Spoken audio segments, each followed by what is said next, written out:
Hello, everybody. Welcome once again to another edition of Paradigm Shift and Educational Comedy. And there might be quite a bit of education in this one, but none of what I'm about to say is funny at all. Like, totally not funny. More like completely fucking heartbreaking and freaking depressing. Like, I know a lot of you are used to me getting up here and being a bit more happy-go-lucky. I'm usually able to inject a bunch of funnies about stuff that's happening in the world right now. But you know what? I'm human too, and even though I try to do my best to keep things uplifting when I talk about controversial topics, and I try to keep things lighthearted, that's not going to be the Dave Kelso you're going to get today. I'm like, ugh, I'm at my fucking wits end today, and this has been something that's building for a long time, and I've talked about it before, and I'm not at the point of like doing any kind of name dropping or anything yet, or going into specifics within these situations, but oh fuck, I'm close. I'm really close. And if I do end up getting to that point, I will be completely respectful to the people that I mentioned. This is not an angry rant right now. I'm not angry. Is a matter of fact, like right now, my heart is so completely filled with love, and I don't mean like the happy bunnies and kitties and butterflies kind. I mean the type that feels like someone fucking stuck a dagger up in that bitch. You know what I mean? Because I am, ugh, there's just so much fucking disunity within the truth movement, within pick your movement, pick your group, pick humanity is a fucking whole, right? And it's like, yeah, I know, I get it. There's the psychological tactics of the elites, divide and conquer, Hitler style shit. It's thousands of years old. You know what? I fucking get it. I'm not sitting here wondering why it's happening. I know exactly, why the fuck it's happening. Like, I get it. I really do get it. But you know what? I don't like it. You know what I mean? And so much. Oh my god, there are so many talented, wonderful, fucking awesome people out there. Awesome people, lovely people, wonderful fucking people that I love dearly, and I love what they're doing, and they're so powerful, and they have such good messages to share, and they're able to reach so many people, and their hearts are totally in the right place. And a lot of them even hate the division shit as much as I do, but it's like one little thing, one little misunderstanding, one person says something, the other misunderstands it, and instead of being like, hey, um it kind of sounds like you're saying this, and that's not cool, but maybe I'm misunderstanding that. Are you trying to say something else? Like what are you getting at here? Because what you're saying is, it's sounding really totally not cool to me, and I'm feeling a bit triggered here, but I'm not going to go off like a fucking social justice warrior or anything. I'm going to ask, well, what are you meaning? This is what it sounds like you mean, but what are you actually meaning? And actually working with each other to fucking clear shit up. I see a lot of that totally not fucking happening. I see people just reacting like, fuck it, fuck you. I'm not your friend anymore. We don't have this alliance anymore. Fuck you. Just done. Just done. Good luck in your life. Have a good life. Just done. And it's like, what the fuck? You know what I mean? It's like, Everybody talks about unity. Oh, we need to unite and we need to love each other. I don't mean in that like new agey kind of way. I mean like the real love that like what Jesus talked about. I don't mean like materialistic Valentine's Day love. I don't mean bunnies and kitties and butterflies. I mean that real, deep, genuine love that's not fake, you know? Like, you know, people talk about, oh, we got to love each other. We got to have more compassion. We got to have more empathy. Yeah. Where is the walking our fucking talk? Where the fuck is it? You know, like I try to do the best I can to walk my talk. As a matter of fact, that's why I'm doing this video right now. You know, so I mean, you know, I'm not one of those people that only just goes on to haha, I'm trying to be funny. You know, maybe I'll get some ratings. Oh, throw a joke out here, da da da. Oh, look at me, I'm funny. I'm not one of these new agey fucking people like love and light and quantum physics and ooh, ascend to the higher dimension. No, we with a thin layer of positivity covering over this deep ocean of repressed negativity, you know. It's like that's not what I'm out here to do. It's like, yeah, I do the educational comedy thing because I understand that like the brain does not work well with information overload.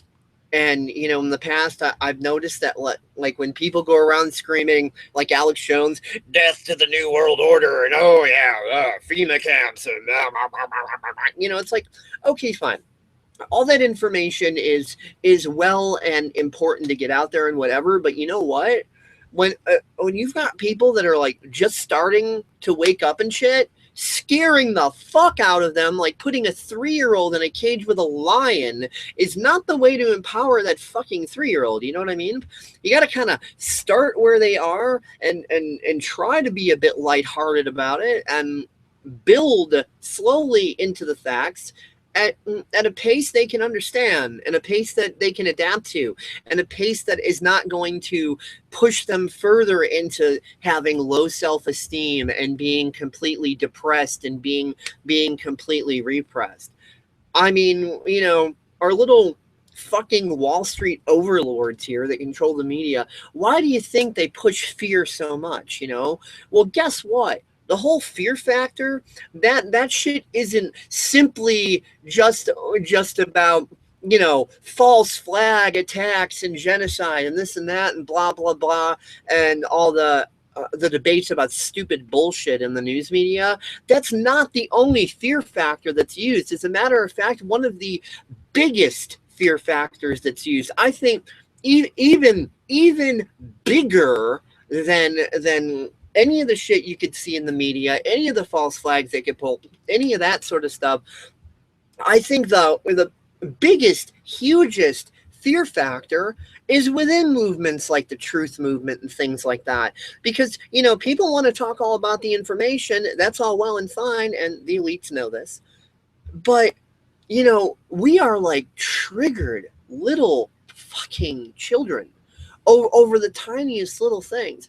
We talk about, oh, let's get radio networks together and social media platforms, and let's go out on the street and, you know, let's change legislation and let's you know, empower the homeless and yeah, there is a lot of really really good positive shit happening out in the world that's having completely positive effects and is making, you know, this world slowly but surely a bit more of a better place, you know, every second than it was the previous second. And yeah, that stuff is happening, but that does not negate the fact that also in parallel, something that is really shitty that is happening is that, you know, these people in all these different truth movements, spiritual movements, whatever, they don't walk their fucking talk. They talk and they talk and they talk. And I know they mean what they say. They believe what they say. They are well intended.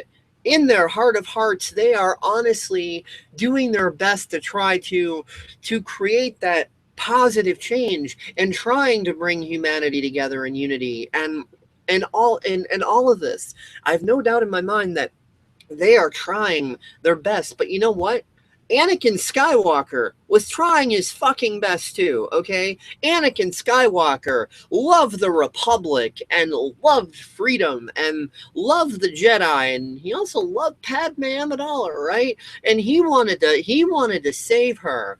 And there is such a fine line between love and fear. As a matter of fact, fear is just love being passed through a filter of shit. You know what I mean?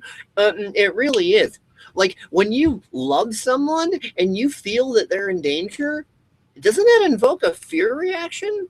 I mean, think about it. Like, if you find out that someone you love has been like seriously injured and is in the hospital, does that not invoke at least a little bit of fear?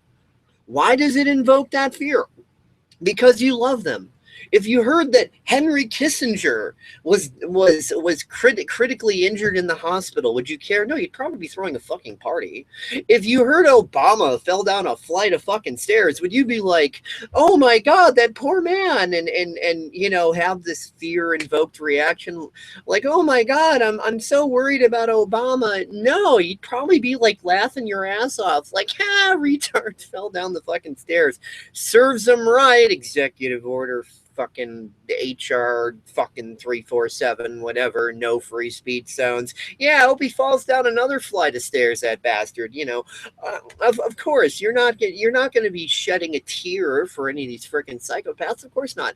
But when someone you love, someone you care about, something happens to them, there is that fear reaction that gets invoked, right? So there's a fine line between fear and love, and we can turn to, euphemistically speaking, the fucking dark side by going so hardcore into love in a way that we're kind of leaping without looking, and we're just getting so overwhelmed by fear that we can totally pull a freaking Anakin Skywalker.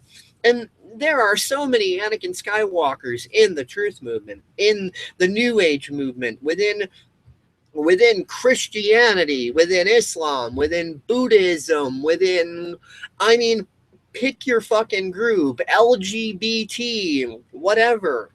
You know, all these people from their own perspectives, the majority of them, not the psychopaths that are puppeting from up above, but the people on the regular, person level, not the radical terrorist cells, and not the Wall Street bankers, and not any of those people, but the average person, the dysfunctions they're in, the hardcore, hateful, closed-minded, fundamentalist, Christianity stuff, and the jihad stuff, and and all that. That's not most people. That really isn't. That's the minority. Most people are just good, decent people. They want to do the best they can. They want to help themselves. They want to help their fellow man. They want to make the world a better place. They want to live in peace. I mean, this is genuine in their heart. But that love gets so fucking tainted by fear. Imagine a bucket of water, and that's love. And now you got this, mud and motor oil and Agent Orange and all things nasty. You've added that to the bucket, and you've stirred that up. Now, it doesn't really matter that that's a bucket of love, right? I mean, the love is still there. It's like when you add that stuff to the water and in the bucket, it's not like the water goes away and is replaced by the stuff that's contaminating it, right? I mean, the water's still there. So yeah, the love is still there, but it's being completely freaking contaminated. People talk about empathy. People talk about compassion. People talk about love, but I have a question for you all. How many of you, honest to God, do you know what any of that even is? I mean, honestly, can you seriously sit down, calm your mind, ask yourself the question, okay, love, empathy, compassion. All right. What does that mean to me? What is that? Do I really actually know what that is? Or am I just throwing around a bunch of fucking buzzwords? Really ask yourself that question. And I will answer those questions just to kind of be the example, the change I want to create here. Okay. Love, compassion, and empathy. What exactly is all that? To me, love is unconditional. The type that Christ talked about, the type that Buddha talked about, the type that a lot of people talked about. Unconditional meaning without conditions. That means that just because someone you love said, said something you don't like, or did something you don't agree with, or whatever, if you're going to withdraw that love and be like, no, no, no, fuck you, that's it, that's no, you believe something I don't like, or you said pooty poo and it offended me, fuck you, no, that's conditional love. And conditional love isn't love, that's actually appeasement. Okay? To me, when you are filled with unconditional love is not something that you give. It's not like there's like a warehouse like Walmart, like, you got all these like unconditional love boxes like on the shelf, then you can go in, and if you've like got enough money in like your compassionate empathy bank, you can then purchase, these boxes of unconditional love. It's not something that you acquire like groceries and then disseminate out to those that you feel are worthy of the groceries, or that need those groceries. That's not what that is. Unconditional love, it's not something you have, it's something you either are or you are not. And I'm not talking about that in that new agey, airy fairy, namby pamby, butterflies and kittens way. Because you know what? Unconditional love, there are moments when that can feel really good and really blissful, but there's also other moments when that fucking goes in you like a knife. It's like a fucking knife. That when you are unconditional love, you can't help but be that when you're in that zone.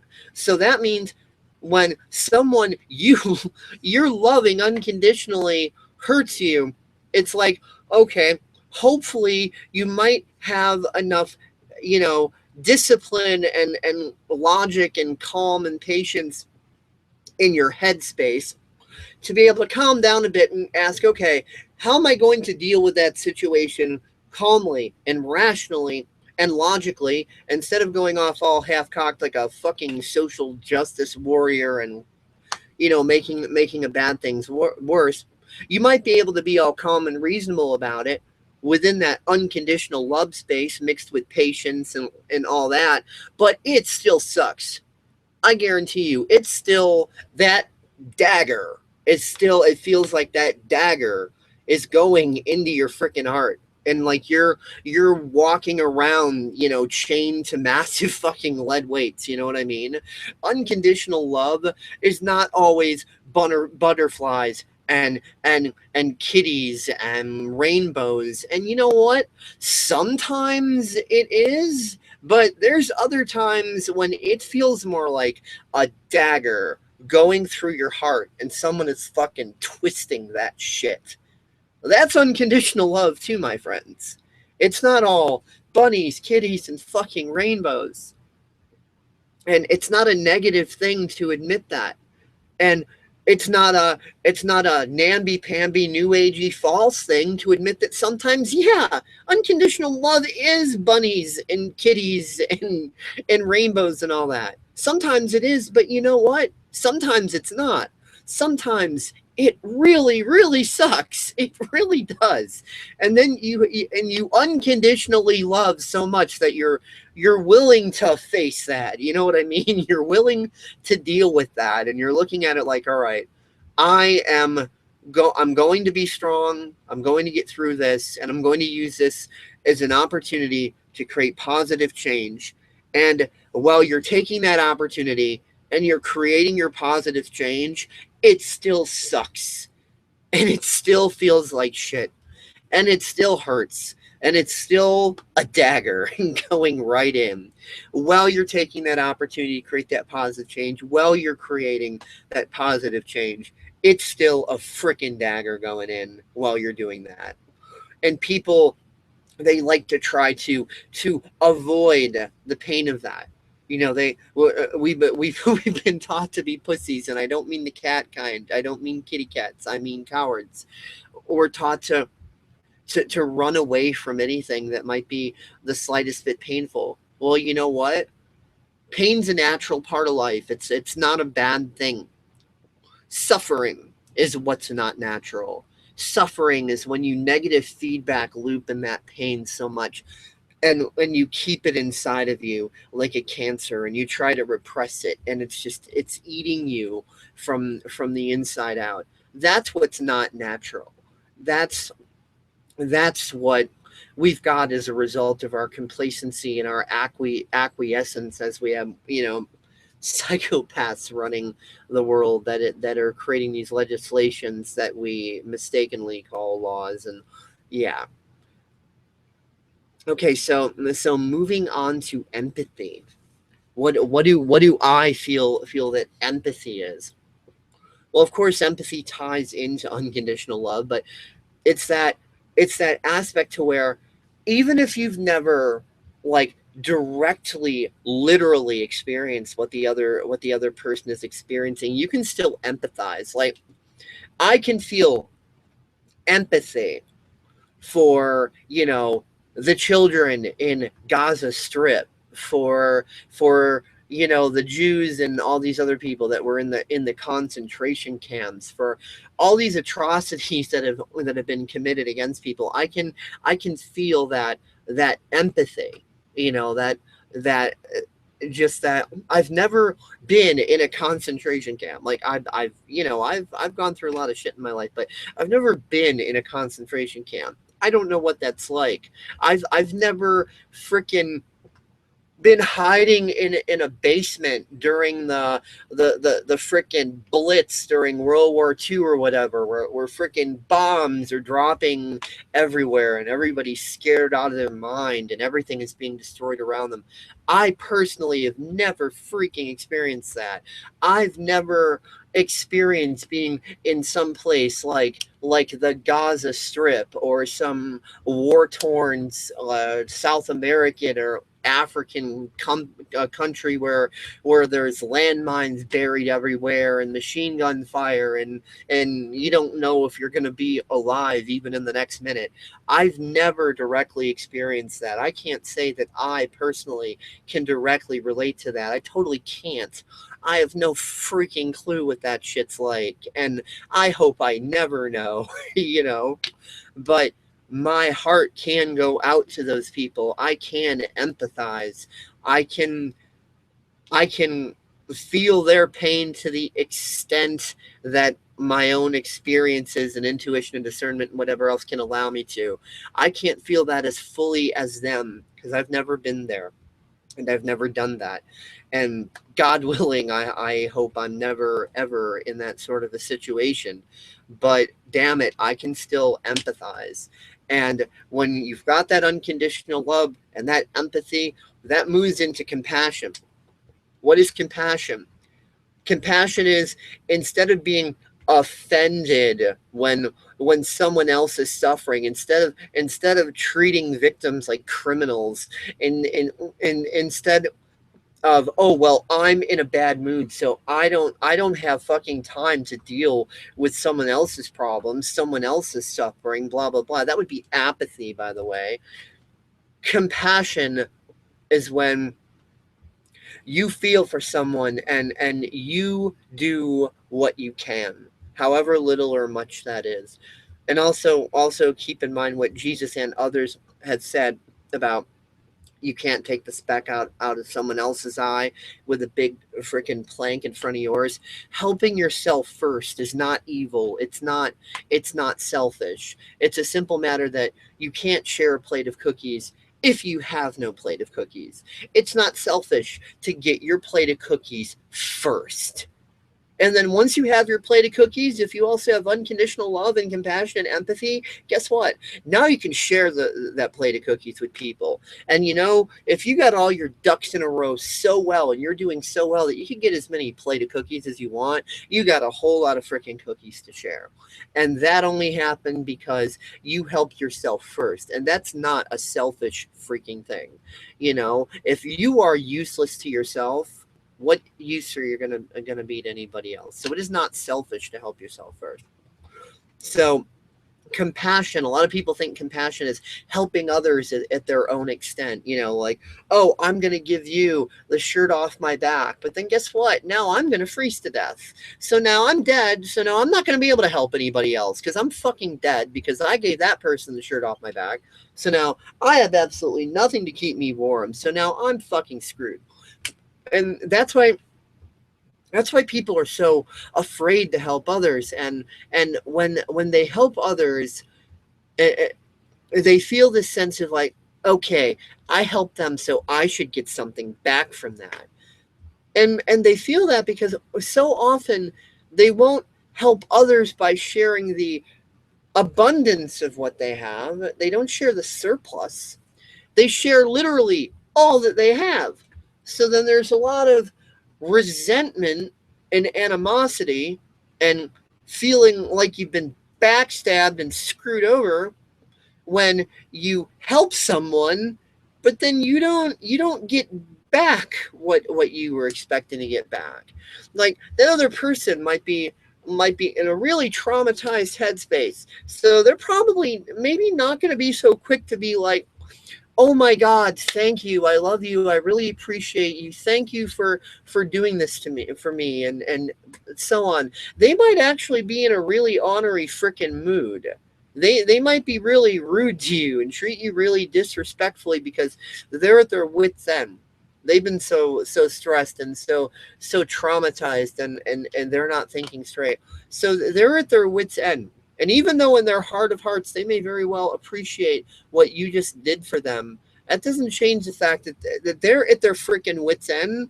So like, they didn't react to you in that thankful, oh, thank you, I really appreciate it, thank you.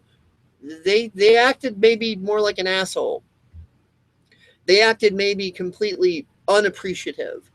Not because they are unappreciative, but because they are stressed the fuck out. I mean, let me ask you, the viewers, something right quick. Think back during a time when, to one of your worst possible moods, right?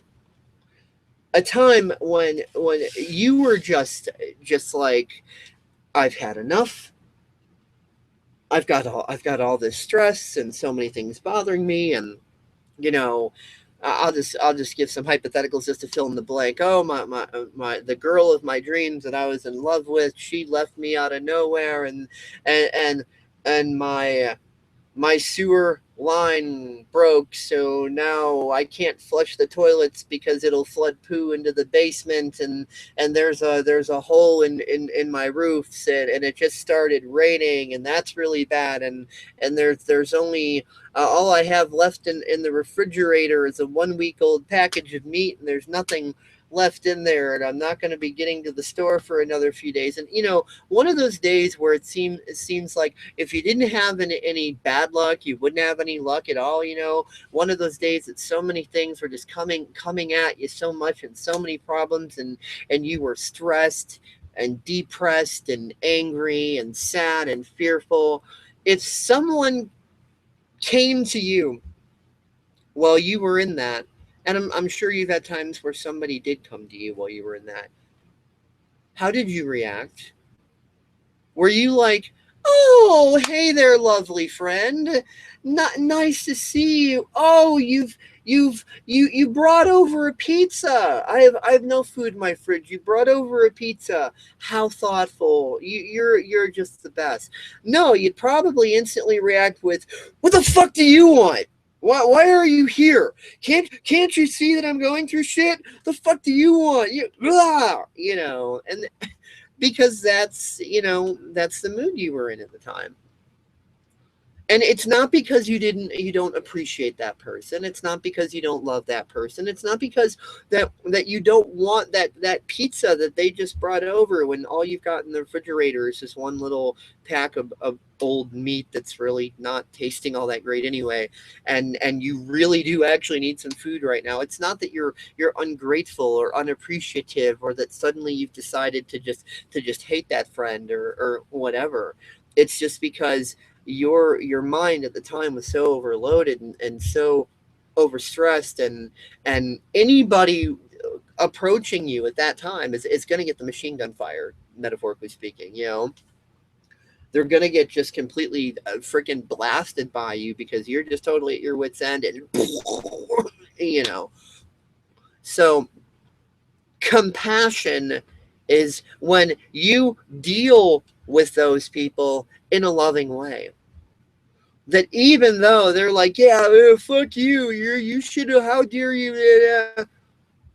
that you're calm and you're just like, look, sorry, bro, or gal, or whoever it is. Sorry, I'm not trying to disturb you or bother you here. Didn't mean to stress you out or anything. I mean, I see you're going through a lot of shit right now, so I understand that your mind isn't necessarily where you'd prefer it to be. So it's cool. I understand. I'm not here to cause you any problems. I just thought that maybe you don't have much food in your fridge, so I figured maybe I'd bring over a pizza. I know you're not going to be able to get to the store for the next few days, so I figured I'd just be nice, bring you over a little pizza. I mean, I was going to order some pizza anyway. I'm kind of hungry. Figured I'd share. And then when you respond to them calmly like that, then they stop and think, and then it's like, put yourself in their situation again. If you were responded to like that, then what's your reaction going to be? You're probably going to be like, oh shit, dude, I'm sorry, I fucking snapped that. I appreciate that pizza. I really do. I'm really sorry I fucking snapped on you, dude. It's just I've got all this stuff going on, and then the other person's like, hey, bro, it's no problem. It's cool. I feel you. Let's just kind of take a few minutes here to just kind of de-stress, have some pizza, just fucking chill for a little bit. So, compassion allows for the diffusing of those situations. But if you're going to approach that friend in an attacking way, like, fuck you, man, I just brought you over a fucking pizza, you ungrateful bastard. Fine, enjoy your fucking week old meat package in your fridge, you fucking ungrateful dirtbag. Yeah, fuck you. It's like, you know that is how society teaches us to respond, right? Because we're feeling just as triggered by their triggering as they're feeling by everything else. And people in the fucking truth movement, they stress themselves out with all these overloads of completely valid, completely relevant information that does need to get out there. I'm not saying it doesn't, but they're not viewing that from a filter of, oh, positive opportunity to create positive change. Oh, and by the way, maybe even though all this sucks and it hurts a bit, maybe I should like chill out and calm down a bit so that I'm not giving my enemy any advantages. Instead they just like snap at every little thing because you know what do they do all day long? They talk about, oh, New World Order, Wall Street, Federal Reserve, da da da da da. And what's their headspace while they're talking about that? I mean, they're obviously not looking at it like, oh, lovely New World Order. Oh, I love the Federal Reserve Bank, and oh, genocide, lovey-dovey. No, they're totally not there. They're like totally like in this constant panic stress thing. And so their hypothalamus is pumping the stress hormones through them. And, you know, it's not a cool situation. And it can be really difficult to get these people to see that because when they're in that mode, they're feeling justified. So if you try to tell them, like, hey, dude, maybe you might want to like calm down a little. I mean, keep putting your information out, but like, don't let it stress you out so much, man. Just kind of relax and just see this as a positive opportunity for positive change. You know what the typical reaction to that is for most of these people? It's kind of the reaction I get most of the time. Well, fuck you, Dave. You're an idiot. I mean, you're naive and you're stupid if you're not gonna panic and if you're relaxed and if you calm down. This isn't calm information, man. We need to panic. We're fucking being exterminated by the elites, man. If you don't panic, there's something wrong with you. There's something wrong with you in your head, man. What the fuck, Dave? Get this away from me. You're gonna fucking die in a FEMA camp, dude. What the fuck? Quit distracting me away from my mission. Are you a shill? Are you a government agent? Are you sitting here to distract me? What the fuck, David? Random number calling on Skype. I don't even know who this is. I'm going to hit close on that. Sorry, I had like a Skype interruption here. But you know, like that's how they react, and they don't realize that what they're telling me is, Dave, and this is a metaphor, by the way, Dave, we have to drive our cars down the road to save the world from the New World Order. And the only way to do that is to drink as much fucking alcohol as possible before we get behind the wheel. And then you say, dude, you might actually drive safely and accomplish what you're looking to do if you're sober and you're not drunk out of your mind. But Dave, it's the time to get drunk because there's these elites and this New World Order and Wall Street and the Federal Reserve and if you're not drunk, then you're a shill. You have to be drunk. It's human to get drunk. You have to get drunk in the face of this. Being drunk is the only rational thing to do. If you're not drunk, then you're a government shill. You gotta drive drunk, man. You gotta drive drunk. Only these people are drunk on fear. They're drunk on panic. They're drunk on fear. And it's it's really unfortunate and it's heartbreaking. And in the past, and this has been like really challenging for me to sort through within myself too. I used to be just as triggery. I mean, fuck yeah, someone would react like that to me. You know what my reaction would be? Fuck you, hypocrite. You say you want to change the world? You're just fucking helping the elites with all this fear. And then people take that attitude then to the next level. And then even when somebody puts out a piece of very calm, neutral information, but it's information that they don't like, that's triggering, fear porn. They're a government operative or shill. Fear porn, fear porn, fear porn. Naughty, naughty. No, that's fear porn. You shut up. That's fear porn. Then it goes like into like that fucking extreme. And yeah, there is such a thing as fear porn. You know what fear porn is? Having that attitude in the face of valid information. That is freaking fear porn.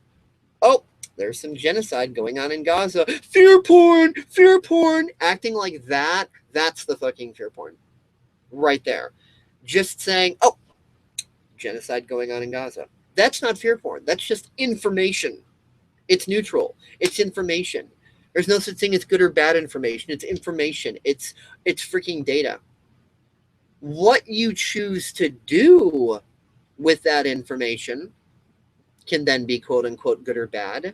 I think that preventing ourselves from uniting and thus preventing ourselves from stopping the genocide, that's bad. That's not good.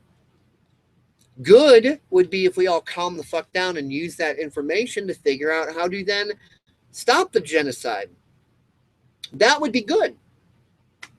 But the information in and of itself is neither good nor bad. It's just information. But how we conduct ourselves in the face of that information, yeah, that can be good or bad. But even the word good or bad, people can go into all sorts of semantics on that. What is good? What is bad? So I prefer to use the words constructive and destructive because they're harder to debate about. Like if something is constructive, it's pretty obvious to construct, to create, and that which is beneficial.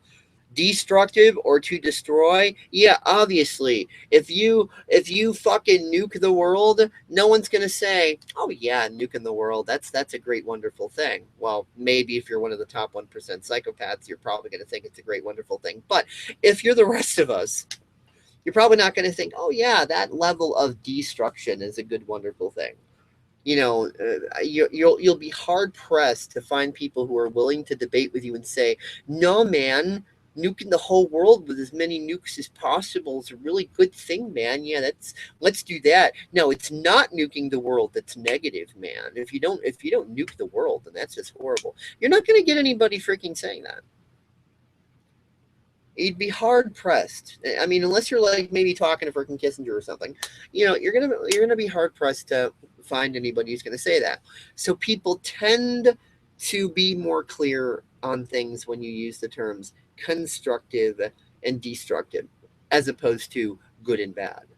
Because hey, if you're talking to somebody who's maybe a little bit of a triggery fundamentalist Christian, they might think you're bad or evil to disagree with them on anything about the Bible or have any sort of a different perspective. That's why there's like 40,000 different denominations or so of Christianity. They all think each other's bad. Like, oh, they look at that Bible passage different than me. They're naughty. They're bad. I'm sorry, that's not bad. That's just having a different perspective. So that's why the idea of good and bad can be so freaking subjective in that way. And it creates a lot of division because we are not yet mature enough as a human race to be able to use the terms good and bad in a broader, more calm, more rational way. We're like triggery fucking 3-year-olds as a species right now. So hey, look at it from the context of a 3-year-old. If it is freezing cold outside and raining, and the 3-year-old wants to go out and play, they don't understand that going out in that will make them sick, really sick. They don't understand that. All they know is that it's bad that mommy told them no, they have to wait. It's bad. Mommy's bad. It's all bad. Bad, bad, bad. Because I want to go out and play and I'm being told no. So that's bad. You know, that's kind of the level humanity is at right now with the words good and bad. That's why I like to use the words constructive and destructive. But yeah, I for anybody who's gotten this far and managed to actually watch the video up to this point without going into complete and total cognitive dissonance and going, "Oh my God, Dave, shut up! I'm gonna close the video now. Can't watch, can't listen. No, hear no evil, see no evil, speak no evil." For those of you who haven't done that and you're actually still watching, I really hope that something I've said has hit home, especially if you're a truther or a new ager or whatever you are, somebody within those types of things that likes to go around saying I'm fighting the new world order or I'm creating my own reality. I'm going to create a positive reality and everything's going to go to the fifth dimension and blah blah blah. Yeah, guess what? You're not gonna earn 5D if you're gonna let 3D freaking burn. Okay, sorry. What you put out, you get back, and all that, right? So yeah. Hopefully, I've maybe inspired some of you to maybe calm down a little and think and go, yeah, maybe I have been a little triggery. Maybe there are some people that I could have allied myself with, and we could have done like some really awesome wonderful stuff, but I snapped on them and then they snapped on me, and that was that. Or maybe you already are doing, lots of really wonderful, great stuff, but now you're thinking, if I wouldn't have snapped and sabotaged my alliance with that other person right there, maybe I'd be doing 10 times better than I am right now because they would have been like a valuable ally to have. We could have done great things together, but no, I got triggered because they said poopy doopy about doopy, and maybe I misunderstood them, and maybe I didn't, but I got triggered, and I told them to go to hell, and then they told me to go to hell and said, "How dare you?" and accused me of being a hypocrite, and all the back and forth shit. And it's like, I just had to make this video because like I am above and beyond the call of sick of all this division shit. Not angry sick. I'm not trying to condemn anybody. I'm not, gonna rage like Alex Jones or something. I'm not angry, contemptful, sick of it. I'm like heartbroken sick, like that. It's just fucking depressing that people, as much as they talk about wanting to be the change, they are so resistant and so unwilling to calm down because of their addiction to justifications, like freaking like a heroin addiction. They're so unwilling, they're so resistant. Yeah, they have genuine love in their heart. Yeah, they genuinely want to do good things. Yeah, they're really beautiful, great, awesome people, which is like the most heartbreaking thing of all, because they're such wonderful people with so much potential, and whatever they have already succeeded in doing, they could do so much more if them and others like them were only willing to drop their shit with each other. Stop getting all fucking triggery and accusing each other of things and getting all butthurt when two people have two differences of opinion or whatever. And to actually move into that real unconditional love. Not the fake Valentine's Day shit, not the new age shit, but the real unconditional love. The real compassion. The real empathy. And I'm feeling all that realness right now. And that's why this video is being done as it is. I mean, you don't see me sitting here saying, "Oh, fuck that guy over there and fuck this guy and this person's a hypocrite and that person's a bastard and how dare them and whatever." No, I'm just sitting here like, man, all these wonderful, wonderful people, and that I just love all you guys very much, and that's why it is so fucking heartbreaking to just to just see all of you acting like that. And it's especially heartbreaking because I used to act like that. I can empathize. I totally can empathize. I used to be exactly like that. I used to have that level of apathy. Apathy mixed with love is such a weird thing, isn't it?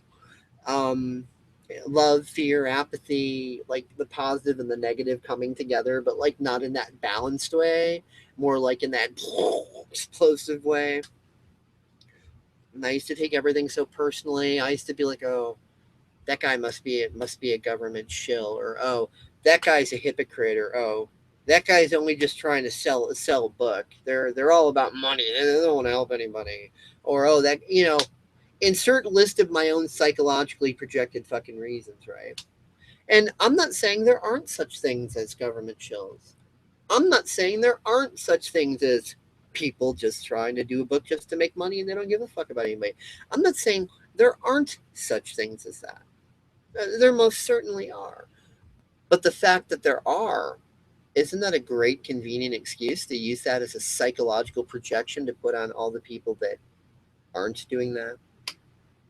Then maybe someone's writing a book because well, aside from the fact that, in this slavery prison planet system, we do kind of need money to survive right now. Other than that they really are genuinely trying to get information out there, and that maybe just because someone disagreed with you on something, it doesn't mean they're a government shill. It just means they have a different opinion than you do. And maybe that other person over there, maybe they're not a government paid troll. Maybe they're just a regular human having a really bad day, and they're in a really bad mood. And it's just so easy to just get in front of a keyboard, right?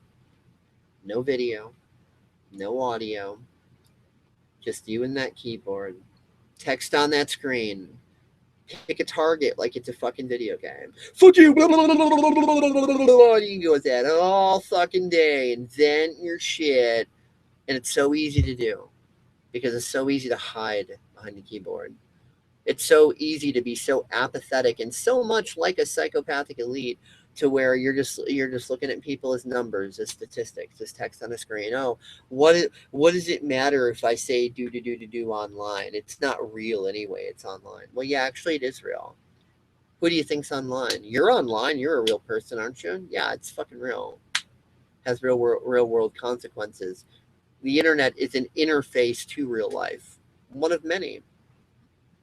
You've got all the traditional ones before the internet, like, stepping outside your fucking door and directly interfacing.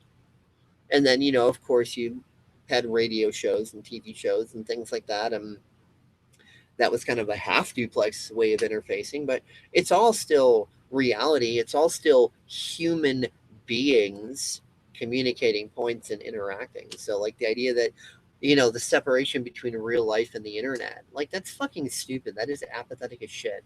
That is like a license to fucking dump on people and make things worse. You know what I mean? That is just, yeah. And I totally need a little bit of nicotine right now, so don't mind me. I'm just just got got my whole fucking heart space upheaval shit just rolling and ranting and so on, and just getting this out. Which reminds me, even as outspoken as I am, like, there's still a lot of things that I get triggered into silence about, that, like, maybe I should speak up about. As a matter of fact, I almost wasn't going to do this video. And, just like, I haven't done a video quite like this ever. I mean, I've briefly mentioned that, like, the division thing, like, it's like a side thing, like, oh yeah, there's division, it sucks. Okay, thank you, drive through. Let's stop doing that. Okay, it sucks. Thank you, drive through.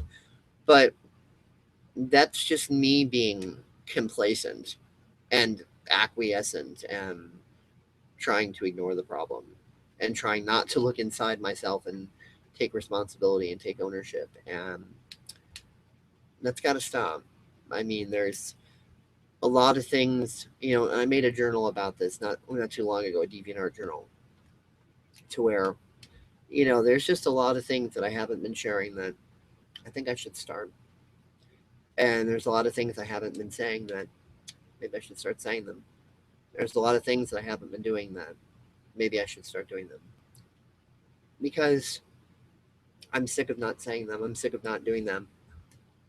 I'm sick of thinking, because, like, there's two, there's still things like, as much as I talk about professionalism being a psychopathic sham, it's like, there's still that part of me that's like, oh, I can't say this about this because then that might insult that person or that group of people or whatever, and then that wouldn't be very professional. That wouldn't be right of me. That would make me a naughty boy. And then everybody will see that I'm such a naughty boy, and then nobody will like me. And these are paradigms that go, like, like way back into my childhood and shit. So there's still some aspects of that are completely, have not been completely addressed. So for all you people out there that deem yourself as catalysts or gurus or self-help people or whatever, as shifted as you might be with some things, never think that you're fully shifted with any of it. There's always that little bit of stuff that's still in there that's going to creep up on you and bite you. It will. It totally will. For any human to think that they're fully, absolutely, totally, fully shifted out of anything, that's arrogance. That's apathy. That's putting yourself up on a pedestal and going, I am high and mighty above you all. And then what makes you different from the elites if you do that? Like, seriously. What makes you any different from the globalist elites at that point? It's like, look what they're doing. They're up on their pedestals going, look at us, we have all mechanisms for controlling the masses, and we're so great and we're so wonderful, ha ha. So, like, how is that any freaking different if you're like one of these self-help gurus or spiritual leader or whatever it is you're doing? And I'm not saying there's anything wrong with being any of those things. I'm just saying, check yourself. Check yourself for a minute. Don't assume that you've got all the answers, because a lot of people do that. My God, it's like that they look at themselves and go, okay, I've shifted out of this and this and this and this and this, and I've written this book and I've made these videos and da da da. That's proof that I've shifted out of all of it, and I got all these people saying, oh, you're so great and you're so wonderful and you're so shifted and blah blah blah. So that must mean I'm shifted out of all of it. No, no, no, no, no, no, no. We're all equal humans here. You know, if you want a biblical reference, he who is without sin cast the first stone, right? You know? And then, like, nobody picked up the stone because everyone's like, oh, snap, dude's got a point. So, you know, huh.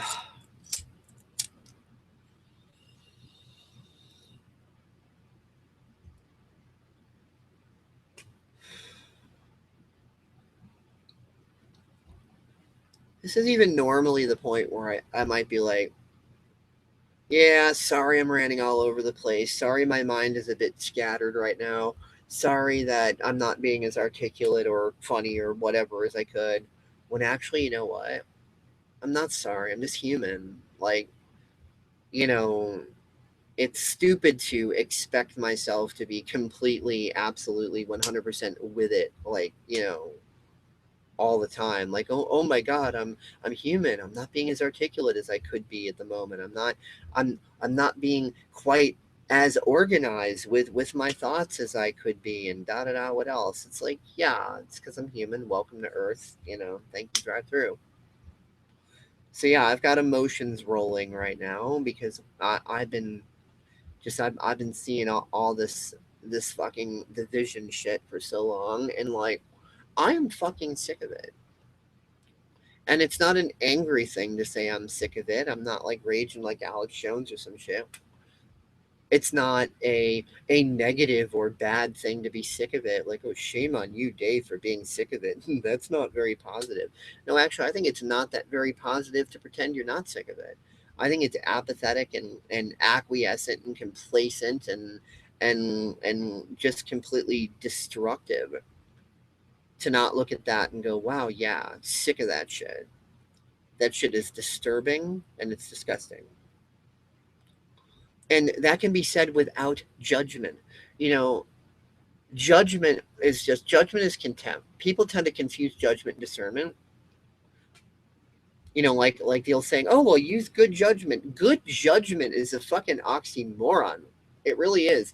Judgment and contempt are synonyms. Judgment is clouding your brain with, I'm right and I'm high and mighty, and that other person is wrong and bad, and I'm going to force myself on them, ha ha ha, because I am mighty and superior. That's fucking judgment. You know, even Jesus and other spiritual people and other religions have said, judge not lest ye be judged, and other similar things. That's because that's like building up a fucking Nazistic cancer inside of you. That's building up that hate and contempt. So judgment and discernment, and they're two different things. Being sick of something isn't being judgmental. Looking at something and going, yeah, that's got to stop. That's nasty. This is bullshit. That's got to go. That's not being judgmental. It doesn't make you a naughty freaking person. And you don't have to do it in like this angry, fear drunk, flying off the deep end, self sabotaging, destructive way. As a matter of fact, I've noticed that when I calm my mind and I'm completely calm and as rational as I can be in my mind, I feel emotions way more deeply. I feel more disgusted about something that I'm disgusted about when I'm calm and rational about it, and I'm really facing it. I'm really calmly facing it and looking at it for what it is. In that mode, I am like way more disgusted with the disgusting than I could have ever been in an uncalm mode, because I am seeing it so clearly. And I'm seeing, because my brain isn't constipated with fear drunk, I'm calm and I'm looking at it and I'm seeing so clearly, just to the levels of disgusting that it actually is, that I wasn't seeing before because I was distracting myself with cognitive dissonance and hate and rage and whatever. Now that that's gone, I'm calm, I'm patient. I can look at the disgusting and I can see so much more just how disgusting it is and just how messed up it is, you know, and I can feel that way more deeply. And I can feel that heartbrokenness about it way more deeply because I'm not being distracted with all my, you know, egotistical butthurt. When I give myself permission to just calm down and be patient and look, because a lot of people think that calming down and being patient is like a type of like ignoring it, like, oh, you're trying to avoid the facts with a false sense of calm. And yeah, there are people who do that, but that's not real calm. That's a false sense of calm. That's like pretending to be calm. When you're really actually calm and really being rational and really looking at things, you feel emotions more deeply. You see things more deeply. Your awareness expands. So the disgusting becomes way more disgusting. And you can just really look at things and see like, wow, that is just sickening. That is just nasty. That just needs to stop. I am really fed up with that. Something just needs to be fucking done. And you can see it so much more clearly, so much more crisply.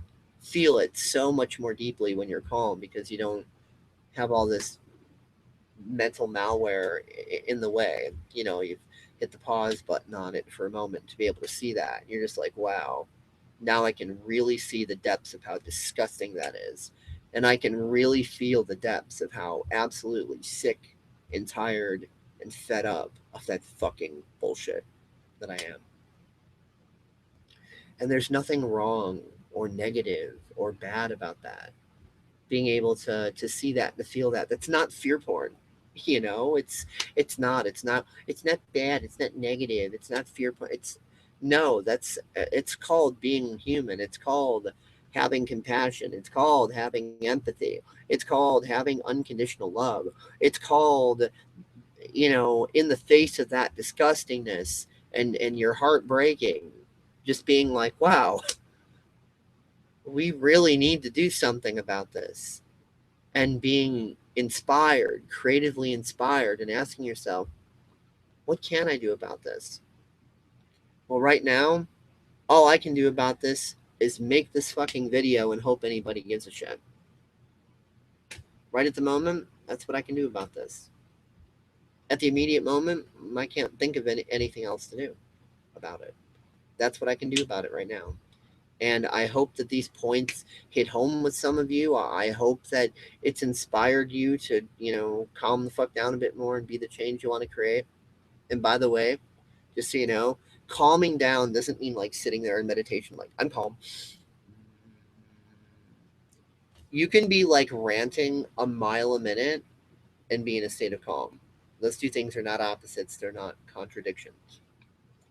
And you can be quietly filled with rage, filled with fear, filled with anger, filled with mental malware of all varieties. And you're sitting there very, very quietly and very peacefully unfucking calm. So the idea of like, if you're ranting a mile a minute, oh, that's not calm. But if you're sitting there all nice and quiet and peaceful, that's calm. No. You can be quietly uncalm and you can be loudly, expressively calm. So yeah, I can't think of anything else to say on this now. Um, yeah, I think I've said all that I could say at the moment. I think I've gotten that out of my system. I'm human. Sometimes I need to get things out of my system and fucking rant. So yeah, I was just really disgusted with all this today, so I had to fucking say something. Because the silent majority needs to speak and stop letting a loudmouth minority of fucking social justice warriors and jihadists and whoever the fuck else speak for you. Fucking Wall Street psychopaths, whoever. It's time for the silent majority to speak up and say, hey, this is how I feel about that, and I don't condone all this fucking bullshit. I don't agree with it, and here is exactly why. And you can do that without anger. You can do that without hate, and you could do that calmly. Instead of anger, instead of hate, instead of uncalm, very calmly, very patiently, very rationally, and very clearly. Feel that heartbrokenness. Feel that disgust. Feel the deepness of you being completely fed up and fucking sick of bullshit. You can feel that absent hate, absent anger, absent being drunk on fear. You can feel all that way more deeply without hate and rage and anger and fear. You can feel that so much more profoundly than with all that. So yeah, that's what I'm doing right now. I'm not angry, but I am really fucking disgusted this morning. So yeah, normally I would end a PSEC episode saying, well, I hope you guys have enjoyed this. I really hope you guys have not fucking enjoyed this. I hope you guys have not enjoyed this episode at all. I hope this has made you fucking think. I hope you've completely done the opposite of enjoying this episode, okay? Because if you've done the opposite of enjoying this episode, maybe it will inspire you to be that positive change in the face of nasty shit instead of being acquiescent, complacent, and conformist and fearing what the fuck everybody else thinks and whatever. Like I've partially been doing very hypocritically. And it's time for me to stop. And this is a part of my stopping. So I do hope y'all have a good day, though. I hope y'all have a wonderful, awesome day filled with wonderful, positive change in the face of disgusting shit. I hope you all have a get together with beautiful, wonderful friends and make beautiful, wonderful change to help make this world better, simultaneous to remaining completely disgusted about all the shit that's happened.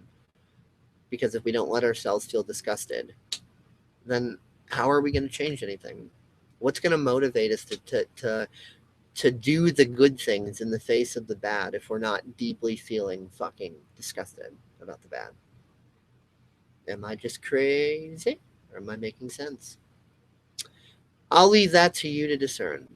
Because some people are just going to think I'm batshit nuts. Other people are going to think I got a point. It's all good either way. So, have a good day. Hope you have not enjoyed this episode at all. Hope the education of it is sunk in the brain. But I do hope you enjoy the rest of your day. I hope I enjoy the rest of my day too. But for the moment, I'm fucking disgusted. So I'll shift out of that through the course of my day. But right now, yeah, I'm just like, ugh.